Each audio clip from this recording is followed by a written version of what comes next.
কোনো রকম কথা বাইরে যে বলিস তাহলে তোর এই উলঙ্গ করা ভিডিও আমরা সামাজিক যোগাযোগ মাধ্যমে প্রকাশ করে দেব। গত 18 মে 2025 ঢাকা পলিটেকনিক ইনস্টিটিউটের যে লতিফ হল আছে, এ হলে ছাত্রদল কর্তৃক একজন সাধারণ শিক্ষার্থীর উপরে অমানসিক নির্যাতন চালানো হয় ক্যাম্পাসে। তার আগের দিন অর্থাৎ 17ই মে ক্যাম্পাসে ছাত্রদলের ওই গুটি কয়েক নেতাকর্মী তারা তৃতীয় পর্বের স্টুডেন্ট, তারা সপ্তম পর্বের সিনিয়র ভাইদের উপর গায়ে হাত তুলছিল। হাত ওঠানোর সময় সেই সময় ক্যাম্পাসে একটা প্রতিবাদ মিছিল হয়েছিল। ওই মিছিলে রাকিবুল স্বতঃস্ফূর্তভাবে অংশগ্রহণ করে। যখন প্রিন্সিপালের রুমের সামনে তারা যায়, তখন ছাত্রদল ওই সিনিয়র ভাইদের উপর আবার হামলা করার চেষ্টা করে। তখন রাকিবুল তার মুঠোফোন দিয়ে এটার ভিডিও করার সময় ছাত্রদলের 15 থেকে 20 জন নেতাকর্মী রাকিবুলকে ঘিরে ধরে এবং তৎক্ষণাৎ তাকে মারধরের চেষ্টা করে।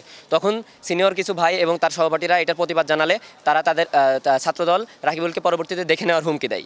এবং সে যখন আবাসিক হলে যায়, তখন যাওয়ার পর রাত 9টার দিকে রাকিবুলকে তারা উঠিয়ে নিয়ে যায় এবং একটা নির্জন কক্ষে রাকিবুলকে নিয়ে যাওয়ার পর ছাত্রদলের এই চিহ্নিত সন্ত্রাসীরা, যারা পূর্বে ছাত্রলীগ করতো, বর্তমানে ছাত্রদলের শেল্টারে আছে, আমরা তাদেরকে খুব ভালোভাবেই চিনি। তারা রাকিবুলকে বিবস্ত্র করে ভিডিও করে, উলঙ্গ করে সম্পূর্ণ, এবং বলে তুই যদি এখান থেকে বের হওয়ার পর কোনো রকম কথা বাইরে যে বলিস তাহলে তোর এই উলঙ্গ করা ভিডিও আমরা সামাজিক যোগাযোগ মাধ্যমে প্রকাশ করে দেব। রাকিবুলকে মদ খাওয়াতে বাধ্য করা হয়। রাকিবুল এইগুলো খায় না।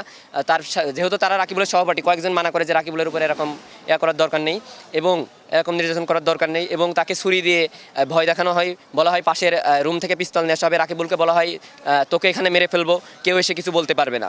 তৎক্ষণাৎ রাকিবুল ওই দিন রাত্রে জানার পর ওই দিন রাত 3টার সময় আমরা একটা প্রতিবাদ মিছিল বের করি রাকিবুলের পক্ষ নিয়ে, এবং আমরা ক্যাম্পাস প্রশাসনকে এই বিষয়টা অবগত করি এবং ক্যাম্পাস প্রশাসনের কাছে আমরা 4 দফা দাবি পেশ করি। 4 দফা দাবিগুলোর মধ্যে প্রথম দফা হচ্ছে শিক্ষার্থীদের উপর হামলাকারীদের দ্রুত বিচার নিশ্চিত করতে হবে, তাদের ক্যাম্পাস থেকে স্থায়ীভাবে বহিষ্কার করতে হবে।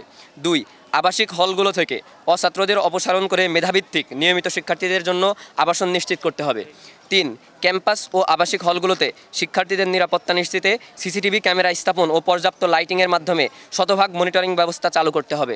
4, ক্যাম্পাস ও আবাসিক হলে নিষিদ্ধ ছাত্রলীগ এবং তাদের ফ্যাসিস্ট দোসরদের চিহ্নিত করে যথাযথ ব্যবস্থা নিতে হবে। আমরা কর্তৃপক্ষকে জোর আহ্বান জানাচ্ছি, উপযুক্ত দাবিগুলো অবিলম্বে বাস্তবায়ন করে শিক্ষার্থীদের নিরাপত্তা নিশ্চিত করুন, অন্যথায় আমরা আরও কঠোর কর্মসূচি নিতে বাধ্য হব।